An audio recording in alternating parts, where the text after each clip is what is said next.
Olá, hoje nós vamos bater um papo sobre direito de família. Vamos começar sobre um caso que gera uma série de discussões, inclusive do ponto de vista conceitual de família, que é uma decisão da Justiça Federal do Rio Grande do Sul que concedeu pensão à amante, isso já em segundo grau de jurisdição. Para discutir esse conceito, essa manifestação da Justiça do Rio Grande do Sul e a sua repercussão do ponto de vista da discussão de família aqui, na nossa esfera, nós convidamos a juíza da Vara da Família aqui em Bauru, Ana Carla Cricione dos Santos. Ana Carla, muito obrigado da sua disposição de conversar conosco sobre esse tema. Primeiro, explicar para quem está em casa, por ser absolutamente um tema novo, essa discussão. Que elementos estão ou estariam, não discutindo o processo em si do caso concreto lá do Rio Grande do Sul, mas que referenciais do ponto de vista judicial estão presentes para a concessão de pensão, que é o caso concreto aqui, para amante em relação à morte do marido? Bom, esse acórdão que a gente tem aí como objeto de análise, ele reconhece que a amante, no caso, esse relacionamento paralelo, gerou direitos para essa senhora iguais ao da convivente ou da esposa do cidadão falecido, né, do segurado falecido. Com isso, o acórdão reconheceu que o relacionamento paralelo também tinha publicidade, também tinha ânimo de constituir família, também tinha estabilidade. Então, não foi qualquer, vamos pôr entre aspas, caso que gerou esse direito, tá? Mas, mesmo assim, é uma decisão que causa um certo impacto, porque começa a criar precedentes em uma área, o direito de família, e que resguardava os direitos à mulher casada ou à mulher em união estável ou ao esposo casado, ao esposo em união estável. Isso começa a gerar uma instabilidade jurídica porque o nosso ordenamento não prevê a poligamia. Então, aquela pessoa que é casada e vive em união ou vive em união estável, ela tem a segurança jurídica de que ela será a viúva ou o viúvo, aquela que será amparada pela lei no caso do falecimento do cônjuge ou do convivente. Aí vem uma decisão judicial, um acórdão, e reconhece o contrário. E diz, não, o relacionamento do paralelo tinha os mesmos requisitos que o seu. Então, ela também tem direito, ou ele também tem direito. Isso é tudo muito novo para nós, e isso choca com o nosso ordenamento jurídico. Do ponto de vista do ordenamento jurídico, nós estamos sob o estado da monogamia. Sim. Neste caso, para poder abarcar outros elementos para essa discussão, não pode ser qualquer tipo de caso extraconjugal. Eu estou falando uma bobagem aqui, tem que ter, por exemplo, tempo ou constituir uma nova casa. Você deu um exemplo aqui antes da gente gravar, bastante elucidativo para quem está em casa. Quem viaja fora, por exemplo, e fica a semana inteira fora e retorna no final de semana. Muito comum esse tipo de atividade profissional. Sim, muito. Olha, até eu ler esse acórdão, para mim, juridicamente, era inadmissível o reconhecimento de um relacionamento paralelo com os mesmos direitos do relacionamento, vamos dizer, principal, certo? No caso, uma união estável ou casamento, né? Que seria, vamos dizer, oficial. Sim. Ou reconhecido pelo Estado como tal, tá? Porque um casamento, ele é reconhecido pelo Estado, pelo ordenamento jurídico, como legítimo, certo? Só que a informalidade também chegou aos relacionamentos e por isso nós temos a união estável, também amparada por lei, pela Constituição Federal, certo? O que nós temos que analisar para a união estável? Que a pessoa também é livre, desimpedida, não vive com a esposa, entende? Ele tem que ser apto a contrair um casamento a qualquer momento. Então, muitas vezes nós nos vemos numa situação difícil porque a pessoa mantém duas uniões estáveis. Ele não é casado com ninguém. Ele vive em união estável com a Maria, em Bauru.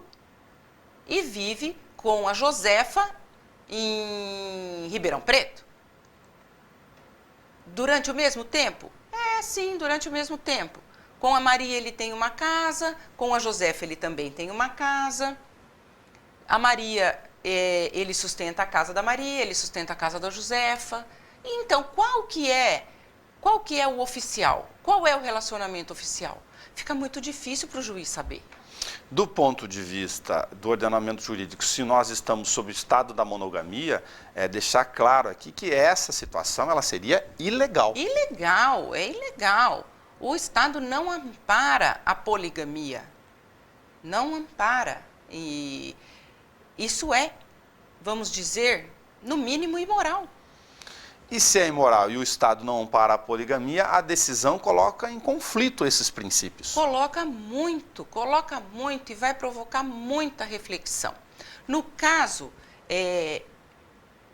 mas qual a solução então para essa mulher que viveu anos a fio com esse homem, aceitando que ele mantinha dois relacionamentos? Ou criou a expectativa emocional de que uma hora o cidadão iria, ou a cidadã ia deixar esta relação para ficar só com ela? Pode ser, pode ser. O que o Estado faz em prol dessa pessoa? Desampara?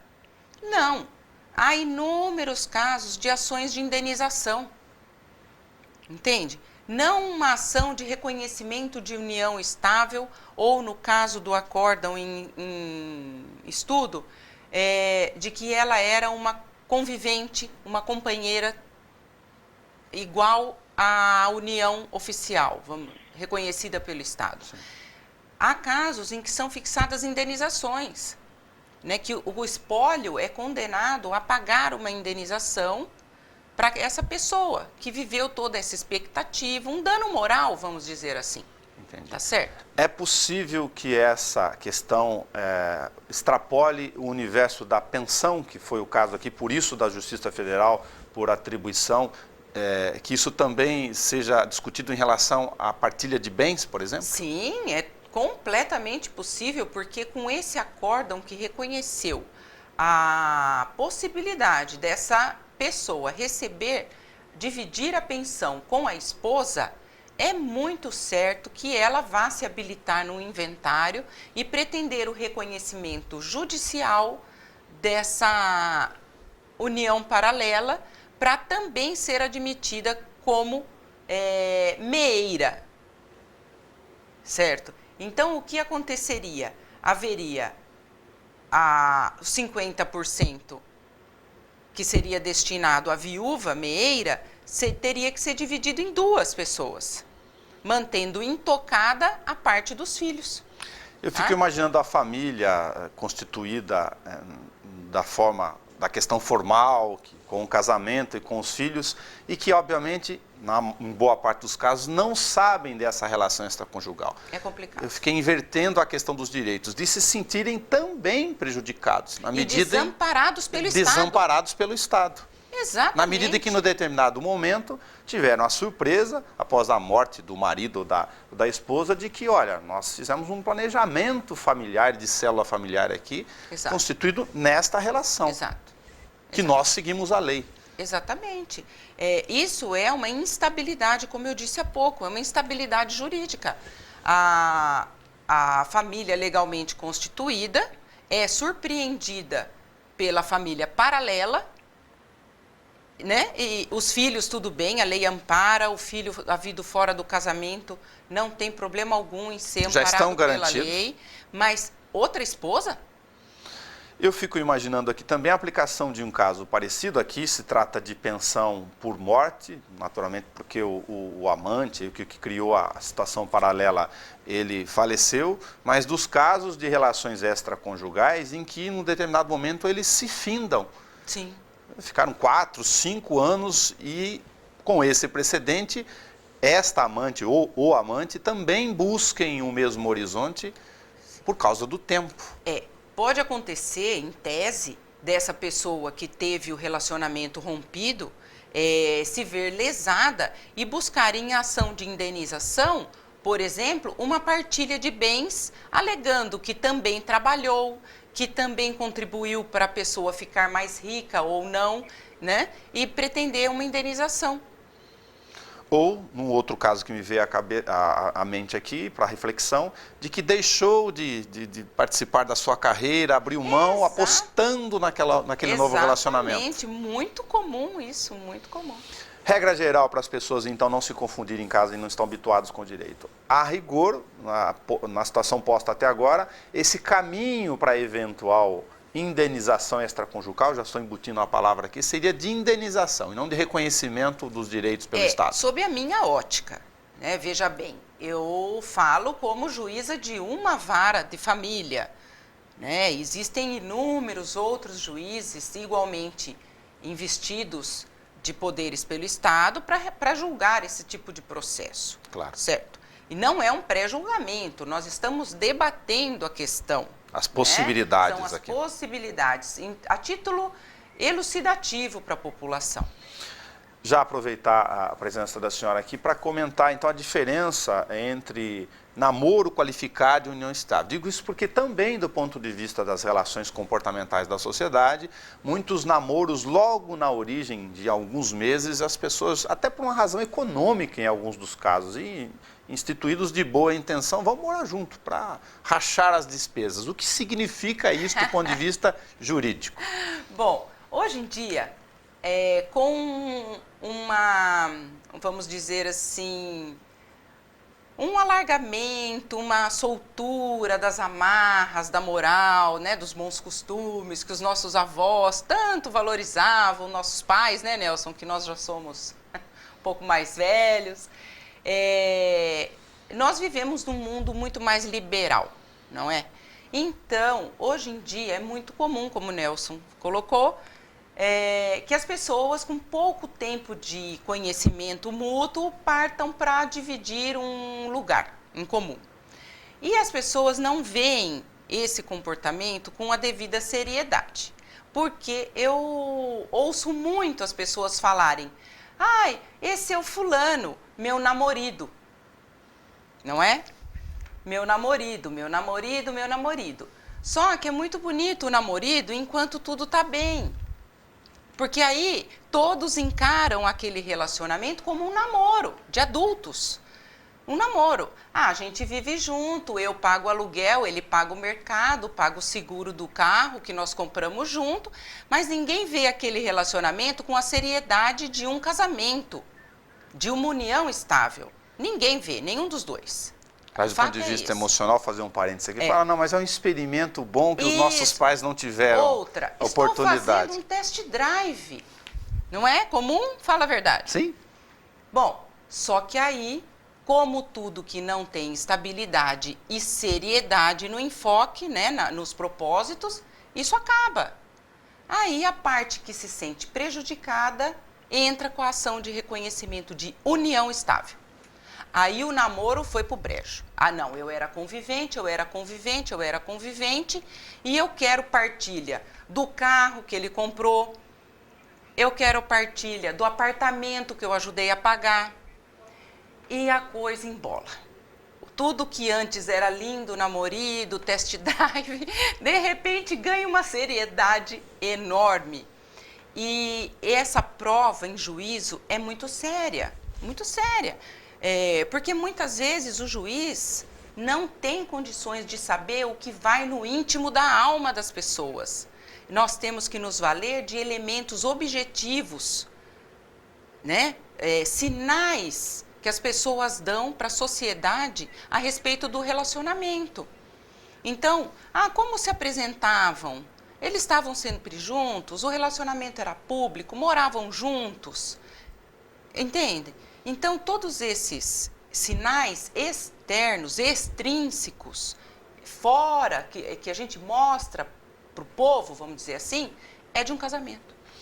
A rigor, ao pé da lei, sendo bastante frio aqui na interpretação, se está só namorando, segura um pouco a onda da paixonite, espera um pouco mais para morar junto?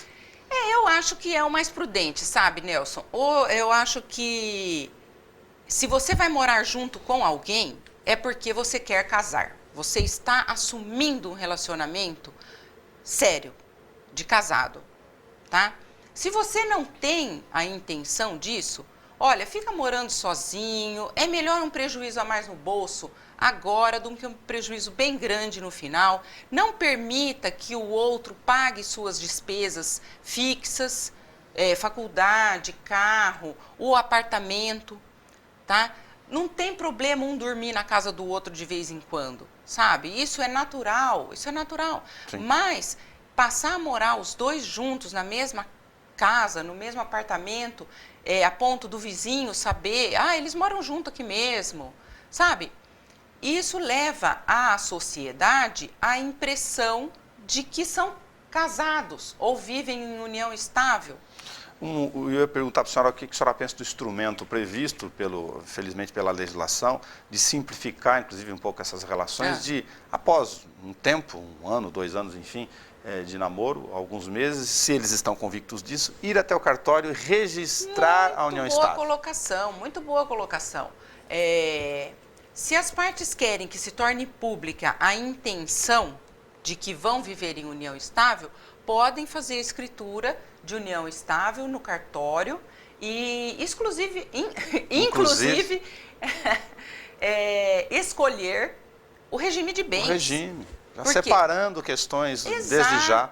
Exatamente, dá para escolher o regime de bens, porque se nada é declarado, se nada é escrito através de uma declaração pública de vontade, o que a lei prevê? Comunhão parcial. Então, se você já tem um apartamento, que você já comprou e tem parcelas a serem pagas, certo? Está financiado em 20 anos. Aí você vai morar com a sua namorada, que automaticamente vira sua convivente, tá bom? E ela também trabalha e contribui com as despesas da casa. Mas ela pode nem pagar o apartamento, mas ela paga outras coisas. Ela faz a compra do mês, ela paga o condomínio, ela paga a gasolina do carro. Então, 2 orçamentos foram somados para compor um. Se esse relacionamento acabar, ela tem direito à metade das parcelas do financiamento paga. Isso é entendimento jurisprudencial consolidado, não adianta choro e nem vela. E no caso das uniões estabelecidas, se adquiriram um apartamento, as questões juntos, parece óbvio, mas que fique claro também, a gente compra as dívidas juntos na união, né? Compra as dívidas também. Assumidas durante a relação. Também. É uma questão madura que eu estou dizendo do dia a dia, porque até por uma repetição, por uma questão de maturidade, as pessoas têm dificuldades ainda de separar as questões contratuais que fazem parte de uma relação das relações emocionais. Exatamente, é muito difícil separar. As pessoas levam em conta apenas as questões emocionais e esquecem que qualquer união envolve contrato, envolve dinheiro, envolve bens. Então tem que haver uma objetividade no trato desse assunto para que depois não haja decepção e frustração quando essa união terminar. Muito bom. Um último tema para aproveitar que a gente fez uma matéria específica sobre a questão de conciliações, de sucesso do Sejusc aqui em Bauru, pegar um tema que me aflorou lá. Até para reforçar para quem está em casa e está no boletim da TV Câmara essa matéria. A questão da guarda compartilhada. Observando lá o dia a dia dos voluntários, muitos pais rejeitando ou entrando na história da guarda compartilhada, imaginando que vão deixar de pagar pensão. E do outro lado, muitas mães rejeitando a ideia da conciliação por achar que vão perder algum dinheiro, algum valor. Desmistificar essas duas relações. Olha, é o seguinte, eu não acredito muito em mudança de pensamento, de postura através da legislação. Mas, nesse caso da guarda compartilhada, ela alterou a forma de você encarar a guarda. Antes, a lei dizia que a guarda será unilateral e poderá ser compartilhada. Agora, a lei foi alterada, o Código Civil, e foi previsto, a guarda será compartilhada. Aquele que colocar objeção à guarda compartilhada tem que comprovar que o outro pai ou a mãe não pode exercê-la. Então mudou o enfoque. Hoje em dia a regra é a guarda compartilhada. Era até motivo de birrice. Isso. Né, aí se casos. A mãe discordava, não, eu não quero guarda compartilhada. Por quê, dona Maria? Porque eu acho que ele não cuida bem do filho. Então a senhora vai ter que provar. Até que a senhora prove, a guarda será compartilhada. Okay. Certo? A regra é a guarda. A regra é a guarda compartilhada. Mas e aí, doutora, como é que fica a pensão? Eu tenho a guarda compartilhada, mas eu fico pagando pensão? Para o menino, para a menina? Não. Pode ser a pensão em dinheiro. Mas o que a lei deseja? Que cada um assuma parte das despesas com a criança. O casal vai ter que ter maturidade e discernimento para dizer: Maria, você paga a escola, eu pago o plano de saúde. Você paga a roupa, eu pago a alimentação. É uma divisão. Exatamente. Tanto que a lei prevê que os pais apresentarão ao juiz a planilha de despesas para homologação. E se a Maria não pagar? Pois não. A escola, o que o José faz? Entra com execução de alimentos, com prisão. Entendeu? Essa é uma questão muito importante. As obrigações em relação aos filhos, lógico que infelizmente a gente está falando aqui dos casos que geram litígio, que vão ao judiciário, é do pai e da mãe. Ambos, em tese, têm obrigações das despesas e de manter os filhos de forma igual. Sim, tem que ter essa divisão igualitária, sim, porque não basta a divisão da guarda, tem que dividir as despesas dos filhos de uma maneira equilibrada, de acordo, não é com a capacidade de cada um pagar. É lógico que está embutido aqui, se um ganha 1.000 e o outro ganha R$100, exato. É proporcional à capacidade de pagamento. E agora, a gente sempre fixou pensão baseado em 2 elementos. A necessidade de quem vai receber, no caso a criança, a possibilidade de quem paga, tá certo? Então são esses 2. Se o pai ganha 1.000 e a criança precisa de 300, ele vai pagar 300, tá? Só que hoje em dia tem sido abordado um terceiro requisito, tá? Que é a razoabilidade do valor fixado. Tá? Então, não basta que haja necessidade da criança, possibilidade do pai. O valor pago tem que ser razoável. Ou seja, não é porque, vamos falar de um caso muito conhecido na imprensa, da Luciana Gimenez. Não é para gerar riqueza de nenhum lado? Exatamente. Ela teve um filho com Mick Jagger. Se formos fixar a pensão no valor que toda a população acha que está na lei, que é 30% do salário, isso não está na lei. Não existe isso. Não está na lei. É necessidade de quem recebe, possibilidade de quem paga. A Luciana Gimenez nunca receberia do Mick Jagger 30% do que ele ganha. Porque não é razoável, o menino não precisa de tanto dinheiro, não é? Então, hoje em dia, nós temos analisado esses 3 requisitos na fixação. E o comentário desses 3 requisitos ajuda a reforçar essa desmistificação também desse ponto que eu estou querendo atribuir aqui, que não é que um paga e o outro só recebe. É um conceito Exatamente. Que envolve esses elementos. Não é um paga e o outro recebe. Ambos têm a obrigação de sustentar.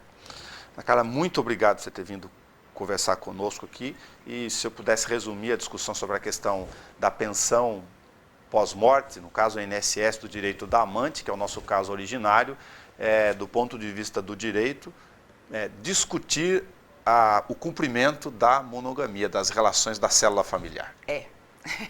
Vai ser um caso emblemático que vai gerar muita discussão ainda, porque ele envolve esse problema. Ele coloca em xeque a monogamia no nosso ordenamento jurídico. Muito obrigado. Se você vai casar, dá um pulinho até o cartório. Se você tem pressa, faça a união estável, estabeleça as relações contratuais separadas do ambiente emocional. Vai ser bom para o casal.